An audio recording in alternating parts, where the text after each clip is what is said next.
மா இது என்னது, என்ன பண்ணின்னு இருக்க?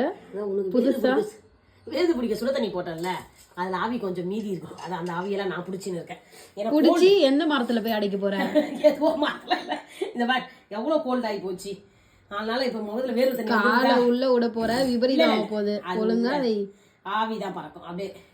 இதெல்லாம் இது கூட போட்டு சாம்பிராணி பக்கம் போடுவாங்கடி ஊர்ல எல்லாம். கீழே வந்து சாம்பிராணி வச்சு அது மேல ஒரு கூடை ஒண்ணு போட்டுருவாங்க. அந்த கூடை ஓட்டையில எல்லாமே வரும்.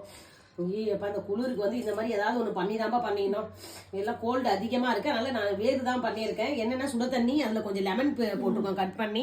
அப்புறம் அந்த இது நீலகிரி தைலம் ஊத்திருக்கேன். அந்த ஆவி வருது பாத்தீங்களா, அது சுஷ்மிக்கு நல்லா பண்ணிட்டாங்க. அவங்களுக்கு ரொம்ப கோல்டா இருக்கனால. வேது பிடிச்சேன். முகம் அப்படியே ஜலதோஷம் தண்ணியில இருக்க மாதிரி இருக்கும். அந்த மாதிரி இருக்க சொல்ல இந்த மாதிரி பண்ணா நமக்கு நல்லது. நீ சுடு தண்ணி வச்சு வித்த காமிச்சுன்னு இருக்க. நான் சரி எது வேஸ்ட் பண்ணணும் பண்ணிட்டு இருக்கேன். அதை அந்த பொண்ணு வீடியோ எடுக்கிறேன். உங்களுக்கும் இந்த மாதிரி கோல்டு நிறைய இருந்தா கண்டிப்பா இந்த மெத்தடை ட்ரை பண்ணி பாருங்க. ஆனா ப்ராப்பரா வேது பிடிங்க, இல்லைன்னா விபரீதம் ஆயிடும். தண்ணி சுட தண்ணி, இது காலெல்லாம் உள்ள போகாத பாத்துங்க. கையை உள்ள விட்டா அவ்வளவுதான் கொதிக்குது தண்ணி.